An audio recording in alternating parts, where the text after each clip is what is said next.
Hello everyone, and welcome to Uncut with Gina and Sukhdev. My name's Gina Gardner, and I am a transformational leadership coach and an empowerment coach. And I'm joined by my good friend Sukhdev Christian, who runs an amazing organisation, and I'm going to let him tell you about it. Hi, thank you. And so I'm the founder of Creative Discovery Group. We're a coaching platform, and we're across 12 different countries. We have close to 40 coaches. Some of the work we're doing is for Ghana, Africa, during the COVID-19 pandemic, and also providing solar panels and batteries to Yemen, to villages in Yemen, to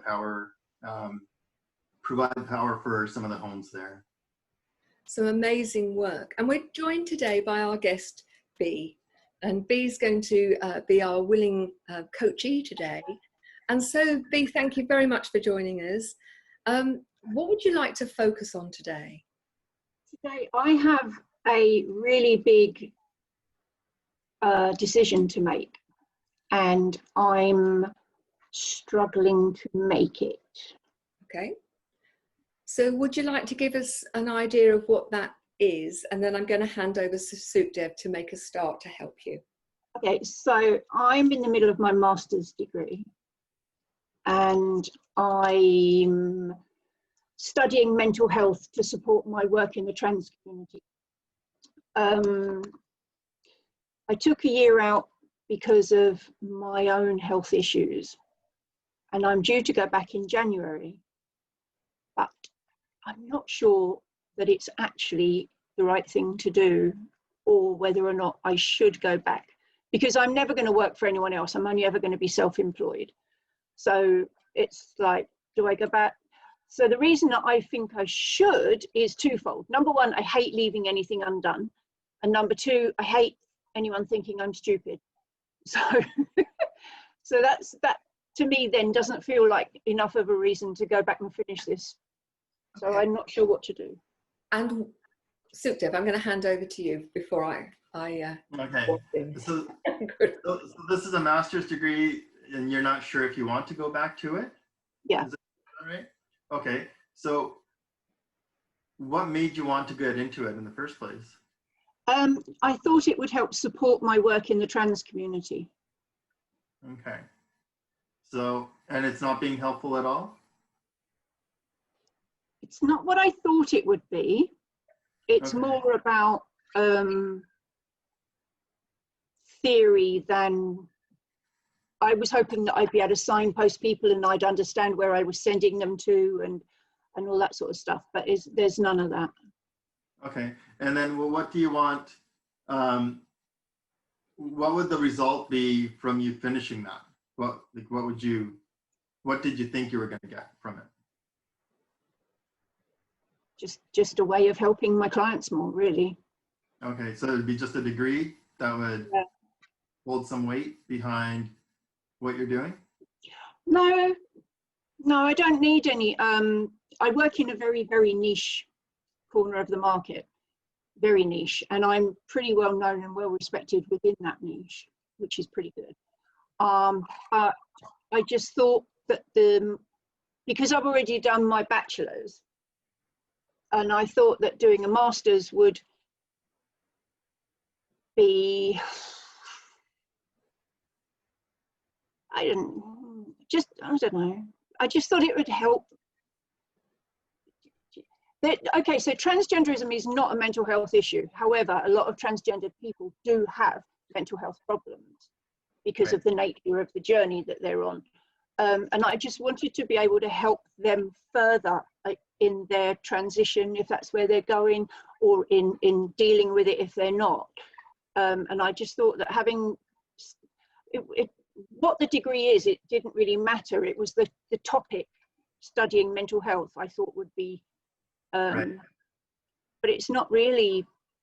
It's not being helpful at all? The only way it's being helpful is in reminding me that I can research stuff by myself. Okay, that's good to know. But when others are, like when your clients are coming to you or your potential clients are coming to you, do you think it would have more credibility, let's just say, for them to reach out to you because you have a master's over? No? No. Hmm. Can I ask, you said there were two reasons why you felt that it was important to you to do your degree. One was to help your existing and your potential trans clients. Mm-hmm. I'd like to explore the other reason, and that was so people didn't think you were stupid. Yeah, that's mummy issues.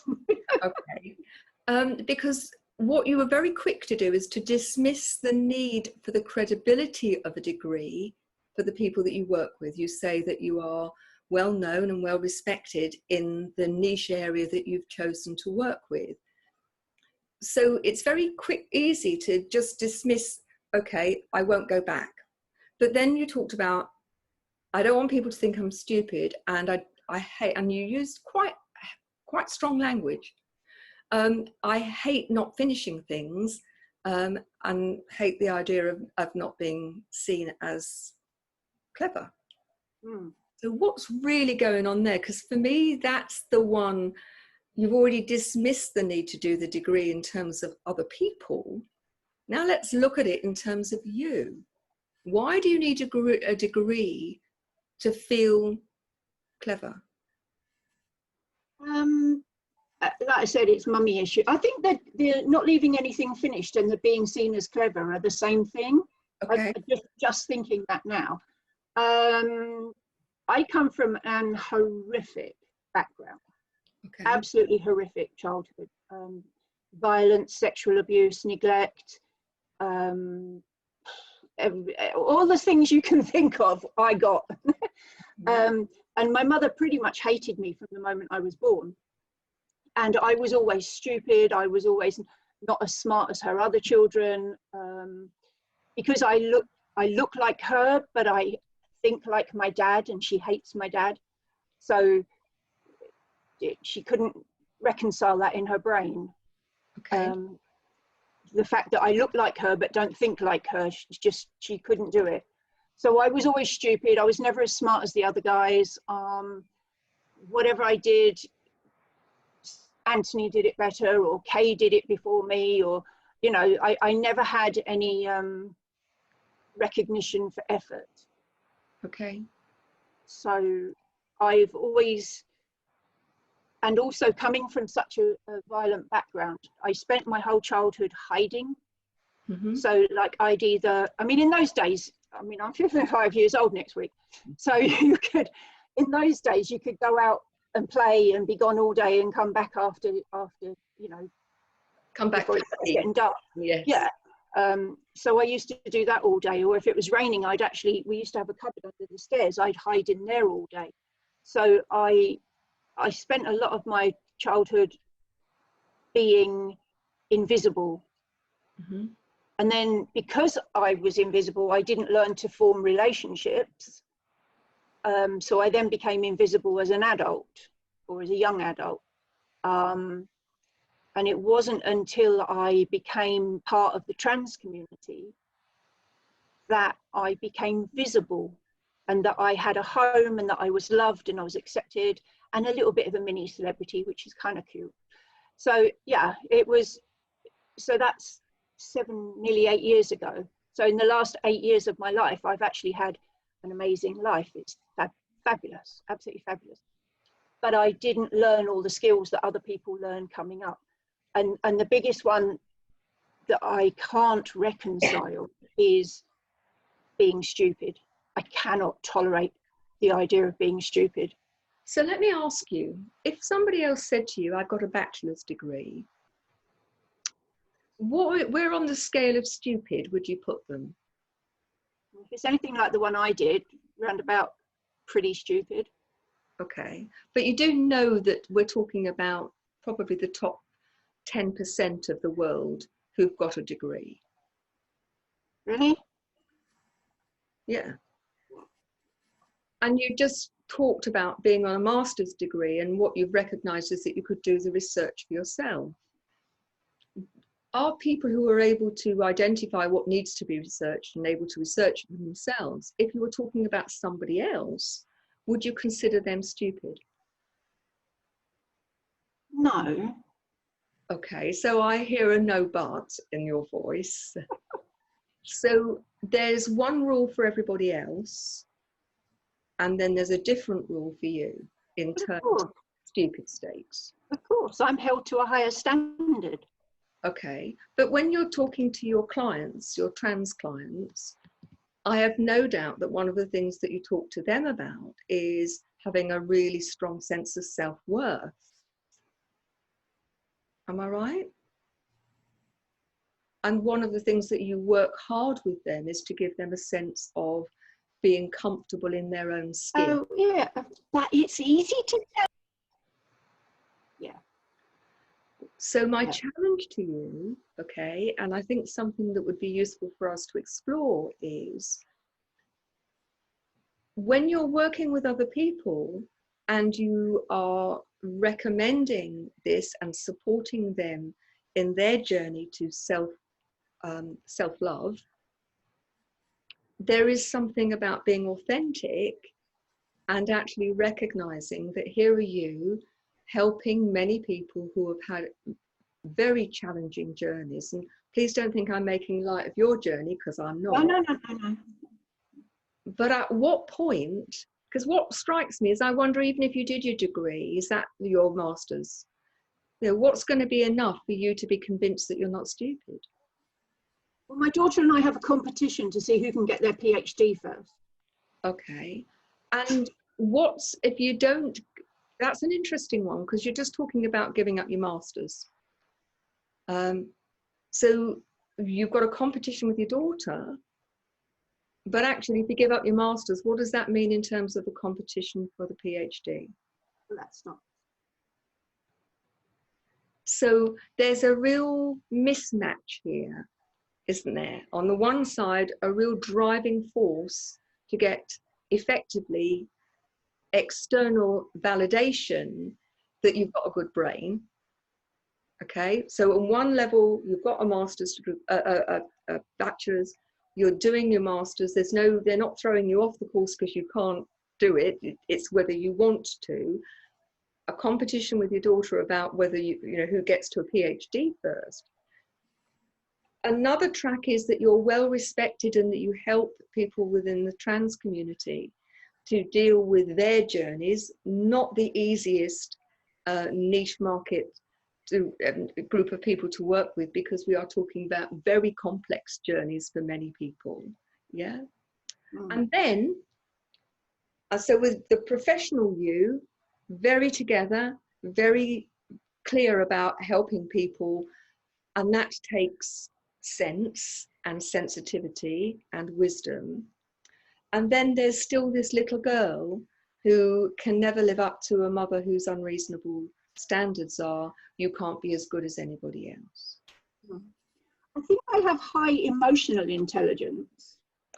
We're now talking about, or you were talking about what it is that needs to be in place for you not to worry about what other people think, but to have an intrinsic sense of your own worth, whether that's intellect, emotional intelligence, or whatever. And what strikes me, Bea, is unless you face this really head on, even though you've got a great life and you are well thought of, mini celebrity with your words, there is still this little Bea, and I use the word little because there's still this little girl, all right, who is trying to prove something to herself and the world, when actually, do you need to? My brain says no, but my heart says yes. Okay, so what needs to happen for your heart to catch up with your brain? Because you know, at every logical level, it needs to not hurt. Okay, so how have you forgiven the people who were involved in your childhood in terms of making it so hard? And mainly your mum, by the sound of it. I've forgiven, like, the brother that used to rape me. I've forgiven him, luckily, because he's dead now. So I got to do that before he died. My mum, she, on top of all this, she also disowned me about 25, 30 years ago.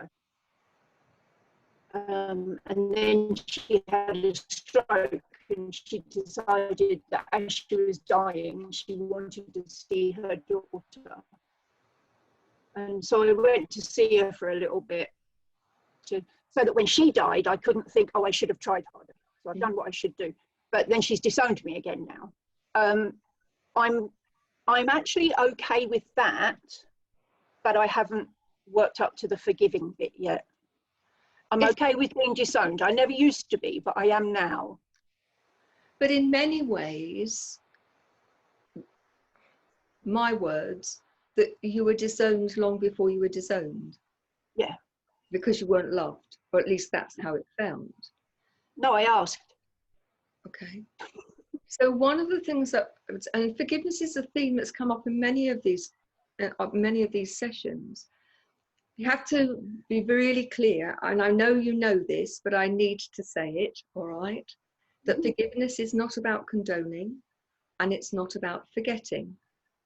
However, the only person who is being dragged back into that old past, hiding in a cupboard when it was raining, staying out all day, feeling unloved, the only person who is hurting because you're letting that chain that's round your neck that keeps pulling you back into that place is you. People who've listened to this program before will have heard me say it's like taking the poison yourself and expecting the other person to die. And so it's about forgiving them. And at some level, I sense, Bea, this is about you forgiving you. That it's about letting go, not forgetting, not condoning, because what went on was not right. But otherwise, it continues to define your present and your future. It defined your past. But you've made it pretty evident that you've made a life that was so much more than it might have been with that upbringing. And you're using that as the rocket fuel to help other people who've had challenging journeys.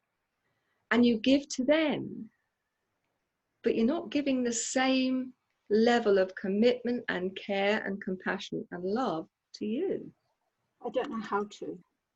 Well, think about one of your clients. You don't have any problems doing it for them, do you? It's different.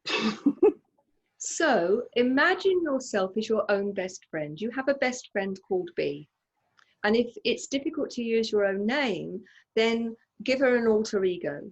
You know, did you have a name that you wished you'd been called as a child? Because most little girls have a name that they would call themselves if they were being princess or whatever. Oh, I've always loved my name. I abbreviate it because other people don't pronounce it properly. So how should it be pronounced? Bernice. Bernice. So how about this best friend Bernice, who is gorgeous and talented in particularly... Sorry, you went quiet there for a moment. I said, how about having a best friend called Bernice, who's gorgeous, who is very, very able to help other people because she's been there, okay? And how about giving her that love and that forgiveness? But how? How do you give your love, acceptance and love to your clients? How do you demonstrate that? Because with my clients,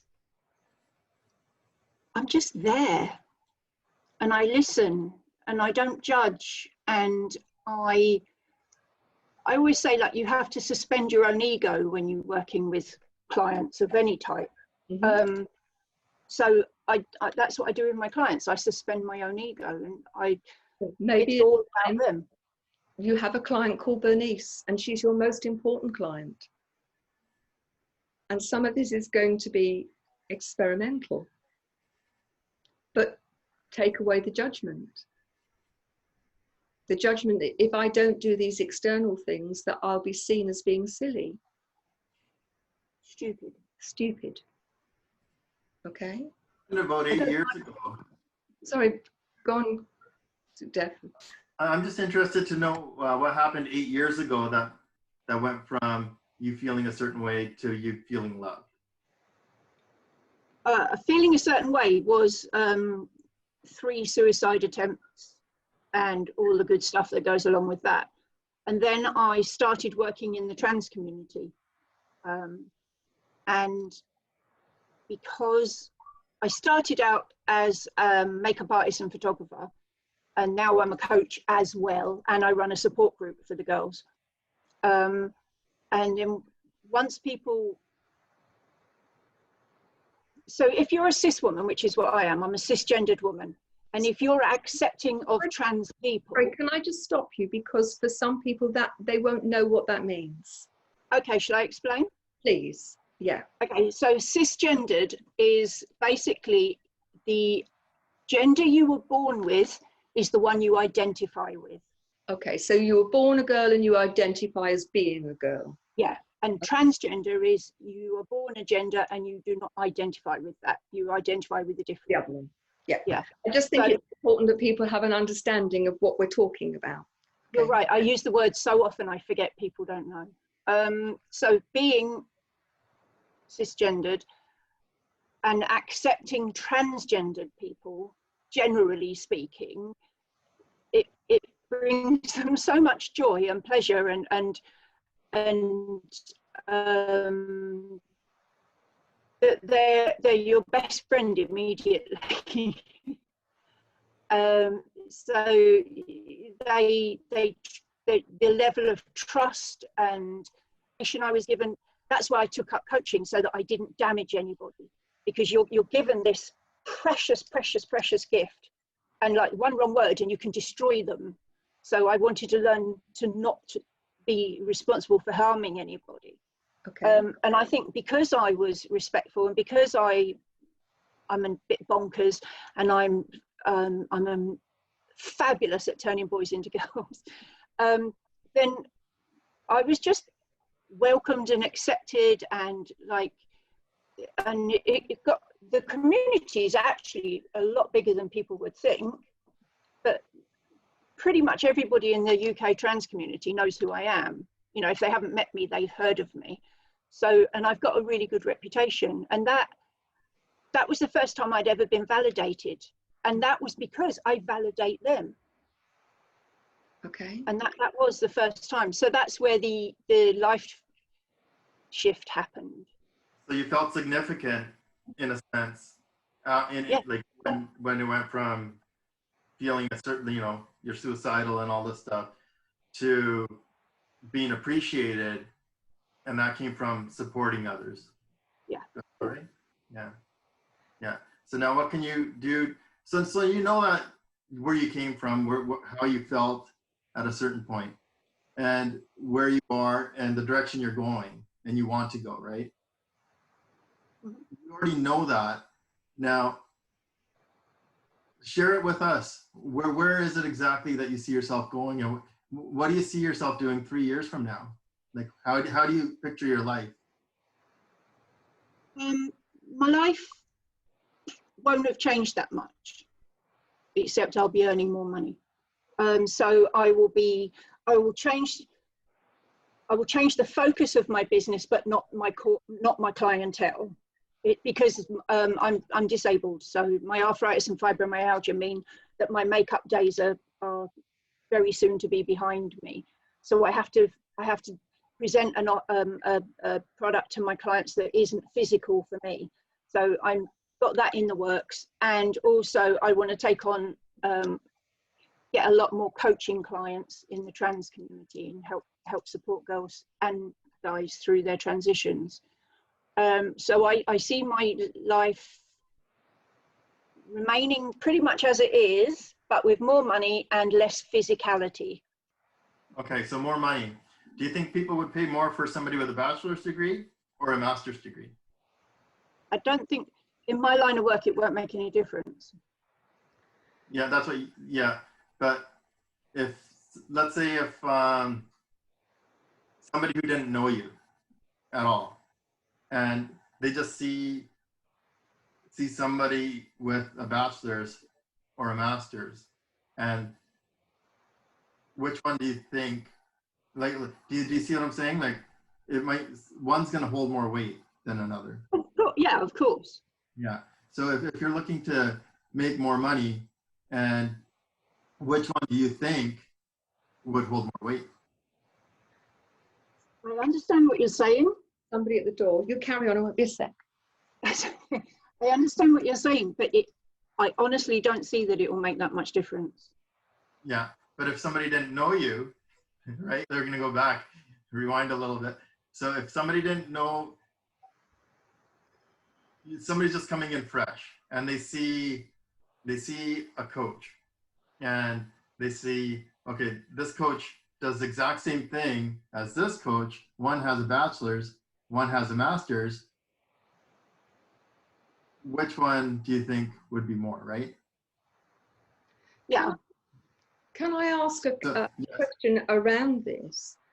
Bearing in mind the group that you work with, would they be more interested in the degree or recommendation and testimonials from people within the group who've been through that journey and who've worked with you, who say, this is a lady who validates me, who shows me love, who supports me?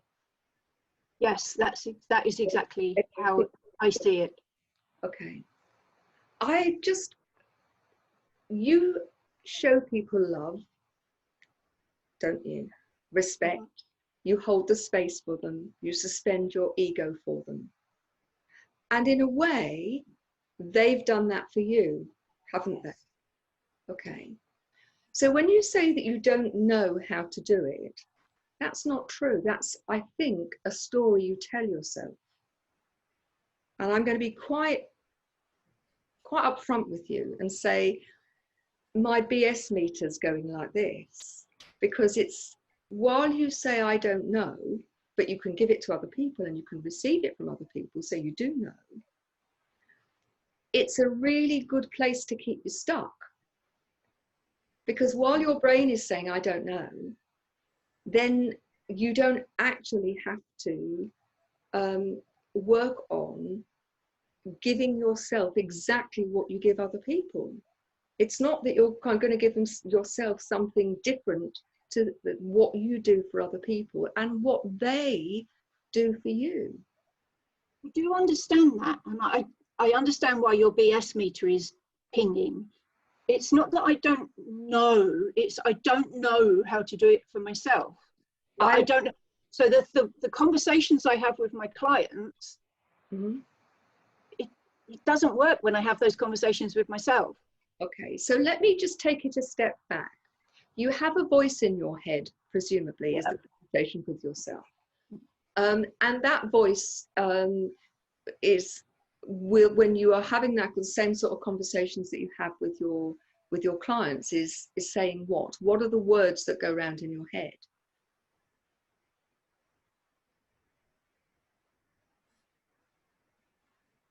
What are the feelings that you feel when you're saying to yourself, look, I have value. Look at the value I give my clients. Look at who I am as a human being.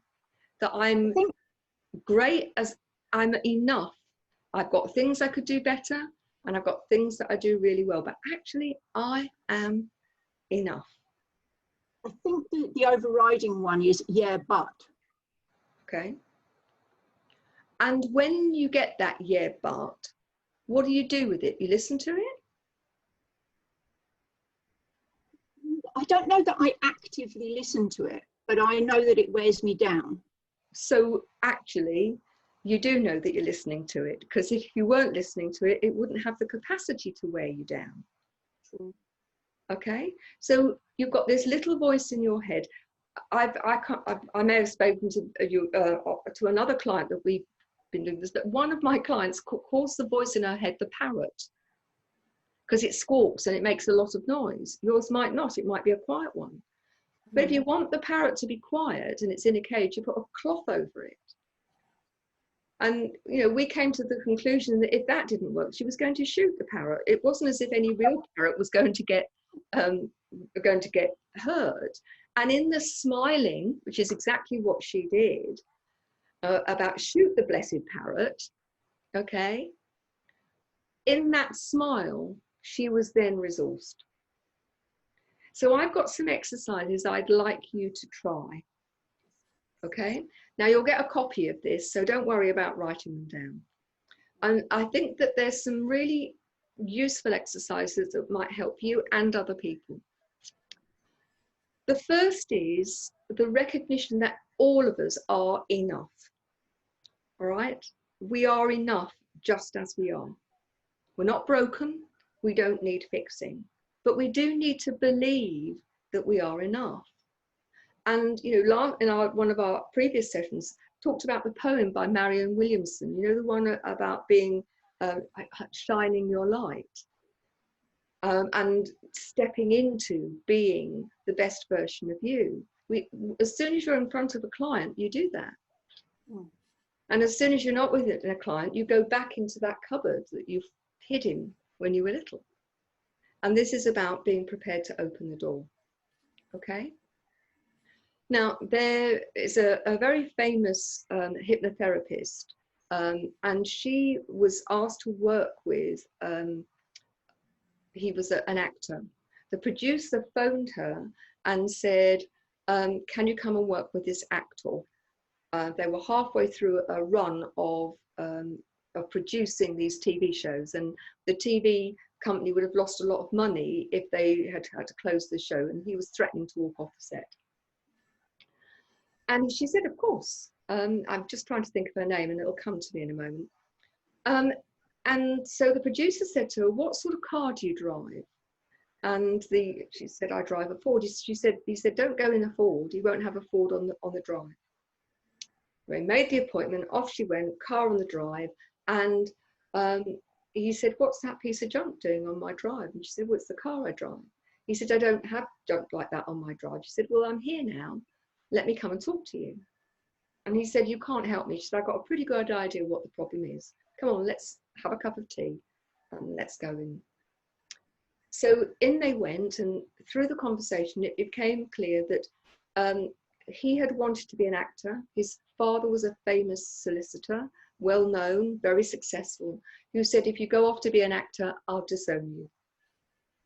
He went off to be an actor, and before he became famous, his father had died. And she said to him, it doesn't matter how good you are, you're still trying to prove to your father that you're good enough. And the trouble with that is nothing's going to be good enough until you take on board that you are good enough just as you are. And all of these trappings, all of this rubbish about only having Ferraris or Porsches on your drive is all about you thinking those external trappings make you good enough, but deep inside it's never going to be enough. So she took a red lipstick and she wrote on every mirror, I am enough. And she put it on his phone and she put it on the front screen of his computer and said, every time you walk past it, I want you to say with Welly some real conviction, I am enough.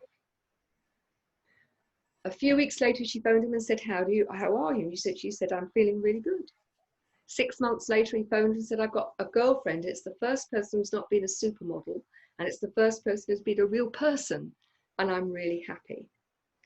Now, I heard this. Marissa Peers is the names of the ladies. I couldn't remember her name for a moment. And I heard this, and at that time, I was running a women's empowerment group. So I made up some little posters which said, I am enough. And I said to them, will you give it a go? I'm going to give it a go for a month, will you? 4 weeks later, they came back and they used words like transformational. I feel more assertive. I actually like and love myself better. And so I've used this now with hundreds of clients, but I've just slightly changed it. When you see the words, I am enough, say it 3 times. I am enough. I am enough. I am enough. And if you do this regularly, put it up in 4 or 5 or 6 places around the house, and do this regularly for a month, guarantee that if you do it with real conviction, you will start to feel better about yourself. So that's exercise number 1. Exercise number 2 is I'd like you to create a list of people that you trust. Okay, they can be clients, friends, family, if you have family members that you trust. About 5 people, at least 5. Are there 5 people that you can think of that you would trust? How about using, I know you belong to a mastermind group, how about using them?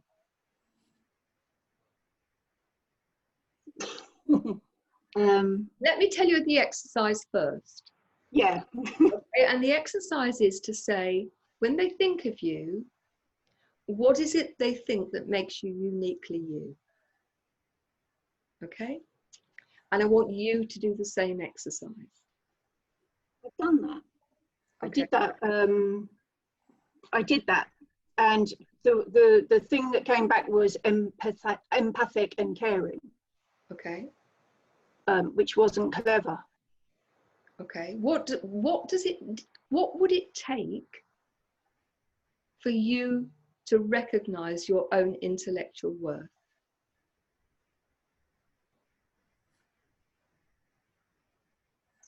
I don't know, because I would have done it. Okay. Do you think that having a master's would actually eradicate this sense of not being clever enough? Because that's the crux, isn't it? And I worry about it, because when I finished my bachelor's, I actually felt as if I hadn't earned it because it was too easy. What does that tell you? Well, 2 things. Either the course was too easy or you were too clever. You immediately made the assumption that the course was too easy. I'm sure lots of people on the course wouldn't have thought that. This wasn't a bachelor's that you bought, was it? No. So it would. No, I need to get up to here for it. Well, it would have gone to external people to moderate it. Why you should think that it was that it would be the course that was too easy, rather than the fact that you had more capacity to learn than that offered. It's interesting, isn't it? Because I bet if you'd asked a lot of people who'd done that course, they would have been saying to you, actually, it wasn't the course was too easy. Just you who found it easy. So I suppose what I'm saying is, unless you start to give yourself, use the same criteria for yourself as you do other people, no degree in the world is going to be enough. Because it's not about the degree. No, I'm aware it's not about the degree. It's about, yeah, it's about self-validation. So is there ever going to be a time when you're going to give yourself permission to acknowledge yourself as an intelligent woman?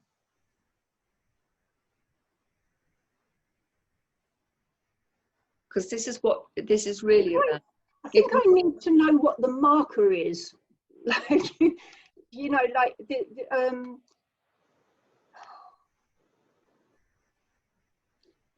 there's got to be a scale, hasn't there? And you've got to know where you fit on that scale, whether you're sort of like... For most people, a bachelor's degree is the scale that they would use. You get a bachelor's degree, you're in the top, certainly the top 20% of the country. But you've negated that. So you saying I need a scale, for most people, you've already surpassed the scale.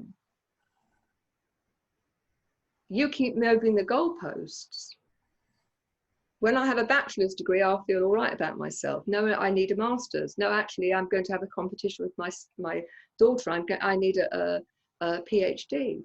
But I've no doubt after that, you're going to say, no, but actually, I had an easy one. Aren't you? Yeah. So what needs recalibrating is your scale. and it needs to be in line with society rather than you moving the goalposts each time. I've never felt part of society. But I've always felt but that's what I'm saying. Unless you start to use the same measures as society, okay, you're saying that you want a measure, but then you're saying, yeah, but I don't agree with that one, and I don't agree with that one, because it's internal. And this is about giving yourself permission not to be any easier on yourself.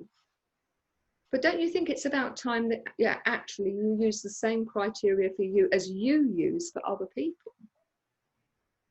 I'd like to. I'm getting older. Well, this is something.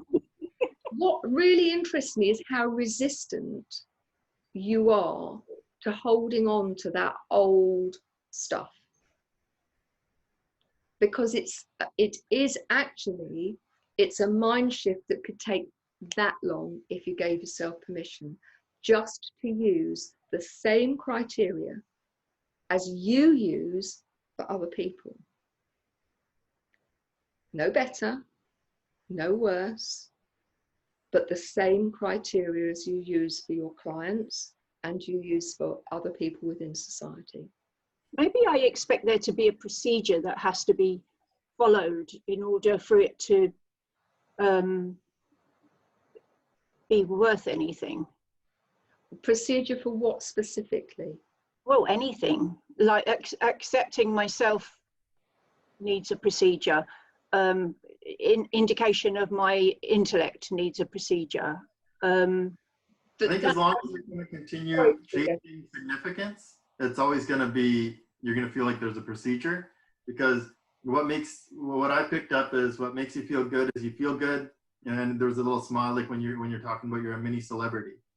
So that's a part of significance, and all these things are okay, because, and that's probably why you went for the bachelor's degree and then you talked about the master's degree, because it gives you a scale, like you can get higher on the scale, right? And that makes sense because of your childhood and the way you were brought up and the things that you went through, the traumas. So when you can start dealing with that and know that you are enough and you accept yourself, then you've already achieved it. And then you're going to start to work on yourself to be okay and fit into society and all these little things that you feel like you aren't a part of. Because there's a lot of people who don't know you, right? Yes, you're a mini celebrity, but there's many people who don't. And then it's how you're going to carry yourself is what's going to be going to show who you are, but you have to be acceptant of that first. So when you can do that, then you'll see. And like Gina said, you can do that. You can do that right now. You can write down the time. Well, I don't know what time it is there, but it's 9:40 a.m. You can write that down right now and say, right now on this date, I decided to change and accept myself. Because if you're always chasing that significance, that bar is going to always change. It's the, I'll be happy when, and it's always in the future. And the old saying, fake it till you make it. When you first start saying, I accept myself, and you'll hear that little voice saying, but, and you just simply say, parrot, be quiet, okay, go away. I'm giving myself permission to use the same criteria to measure success, intelligence, empathy, whatever, as I would use for everybody else. How important is fairness to you? Vital. Okay, then I'm going to say to you, it's vital at the moment that you're fair about everybody else. But you've got to close the circle, otherwise you're not being authentic. You've got to be fair to you too. And those old-fashioned scales of justice that they have with the chains? The measure is, They live in my head. what would I think of other people in this situation? How would I judge them? And I can guarantee that you would say to somebody in your situation, do you know what, they've done blooming well. You know, credit that they've actually made something of themselves, given the background they've had, and they've got a bachelor's degree, and they're helping other people. And it's not that you're giving up because you can't do it, you're giving it up because actually there's other things you can spend your time and money on. Yeah? I think it would be nice for somebody to actually genuinely say to me, you know, you've done well. Okay. Because I've never had that. I've never had that from anybody. But I also wonder whether we could listen. Sorry, Sukdev. What do your clients say once you work with them? So my clients, generalizing here, but my clients tend to be somewhat narcissistic. Mm-hmm. So they're not really interested in me as an individual, more me as a vehicle for them to move forward. Do they move forward? Yes. Okay. So do you think that they're pleased with how you've helped them? Yes. Okay. What do they let you know? Pardon? Has anyone ever let you know once you've helped them? Have they given you a thank you or anything? Yeah. So what's it gonna take to make you feel? Again, we're chasing that significance. You want to feel more of it. Maybe because it's been drained from you, you know, when you were younger, and you feel like you just can't get enough. And no matter how much people are giving you, it's not going to fill that cup, right? So what's it going to take for you to give that to yourself? Because in the end, that's the only thing that's going to make a difference. Yeah. And, you know, today is the beginning of the rest of your life. If you give yourself permission, okay, as soon as you do that, things shift. I used not to believe that I would ever be happy, or that I would ever, I think I said to somebody once that I am now living the life I dreamt of as a younger person, but never believed possible. So isn't that in itself enough? It is. But I forgot what I was going to say.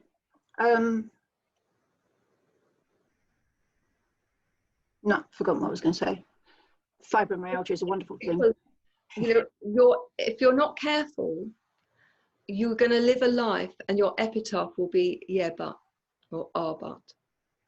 Because you're going to stop yourself enjoying all of the benefits of the work that you patently have done for this life bit. Sorry, I didn't mean to interrupt you. That's what I was going to say. That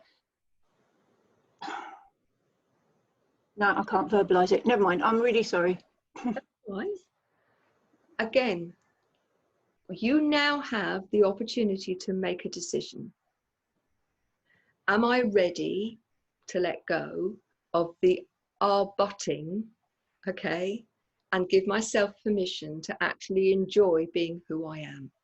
On a scale of 1 to 10, all right, 10 is I give myself permission. I want you to close your eyes.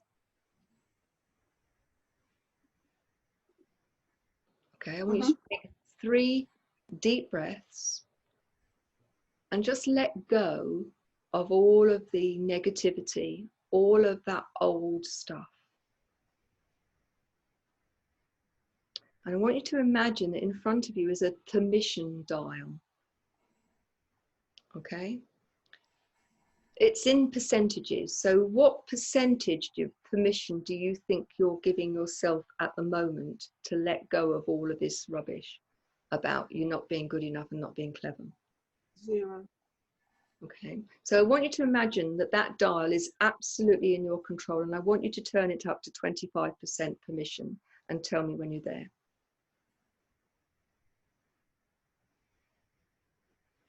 I'm not very good at visualizing. You don't have to see anything, just imagine. If you're a photographer, you're good at imagining. Every client you see, you imagine how they're going to look when you've made them up, don't you? Yeah. Okay, so if you imagine this as a face that's in front of you, that you can see the potential in it, and you're going to give yourself 25% permission to actually fulfill that potential. Can you do it now? Mm-hmm. Okay, now take it to 50%. And imagine again that this is a face that's got lots of potential, and you're bringing the potential out in that face. Tell me when you get to 50.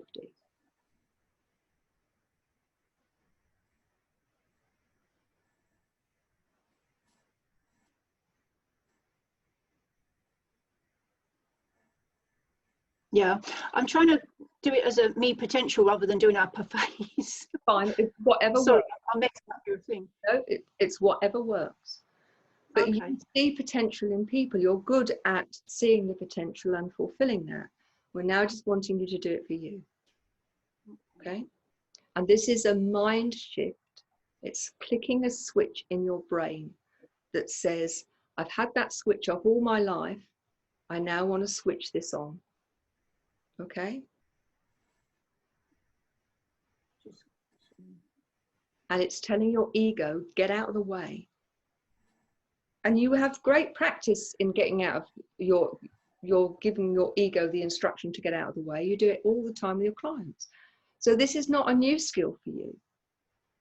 All right. So in that sense, it's easy. Okay. Good for Bernice. Think of Bernice. Yeah. Close your eyes. When you get to 50% permission, tell me. Yeah, I can do 50%. All right. Now turn it up to 60.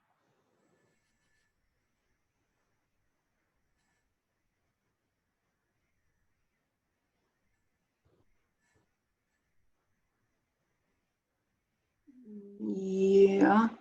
Okay. Now that's feeling a bit unfamiliar. All right. So sit with that, wriggle with it, and allow that 60% to really settle in. Okay. That's a lot better than none. Okay. I want you to think about, again, using the same skills and the same criteria that you use for other people. This is simply about permission. Now take it up to 70%.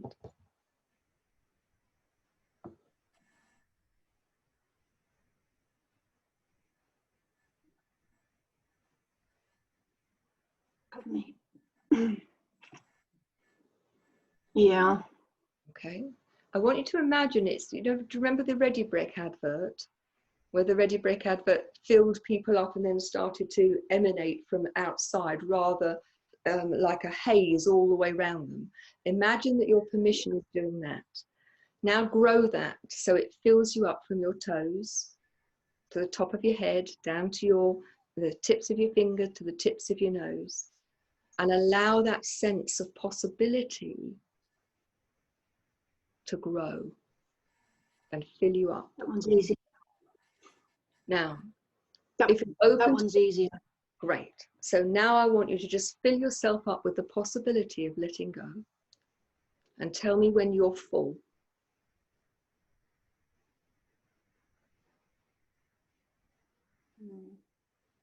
Where have you got up to? I'm about 75 at the moment. Okay, well that's pretty good, isn't it? To be 75% from nothing. Yeah. Okay. What I want you to do is to lock that in. Right? Imagine that go back to that dial and lock that 75% worth of permission in. Okay? And then when you're ready, open your eyes. But leave it locked in. Okay? Now, in one session, all right, this is a big step forward for you. Now I want you to learn to sit with that 75% permission, which is actually much more than most people give themselves, to actually own your own capacity, your own ability. All right?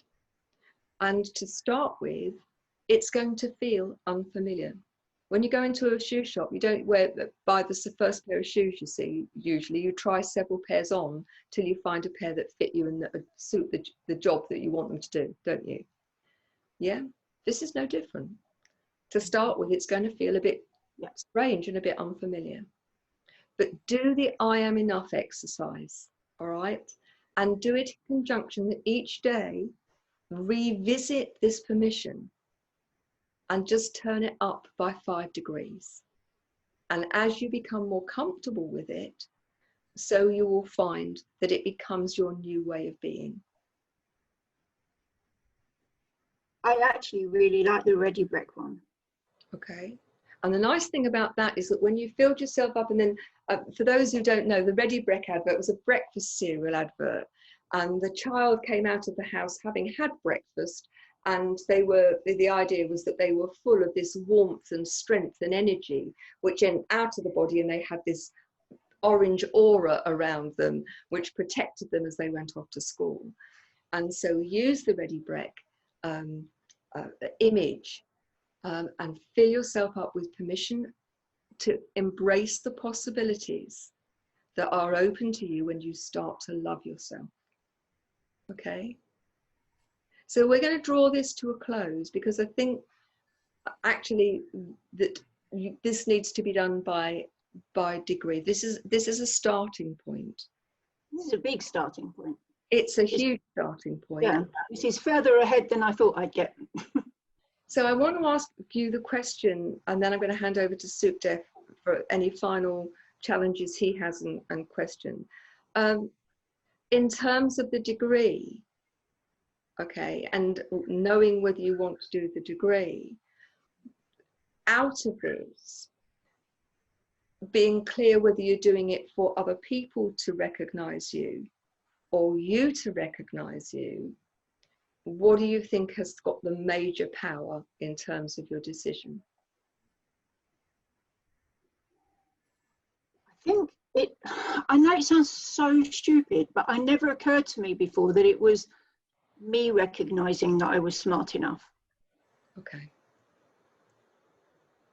And I think that's something I think you to take on board, because the trouble if you don't is it doesn't matter how many degrees you've got, how many pieces of paper, if you don't take it on board, it would never be enough. Okay. So Sukhdev, that's why I could never come up with a definitive answer as to what is enough, because it's me. Yeah. Yeah.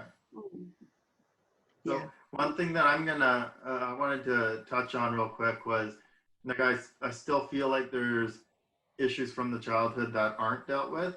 So what I'm going to suggest is to write a letter, and not to give it to, not to like give to someone, but go through the names and the people who have hurt you and made you feel the way that you felt in the past, and the things that were like holding you back, and so write a letter with all your feelings and detailed, and just get it out.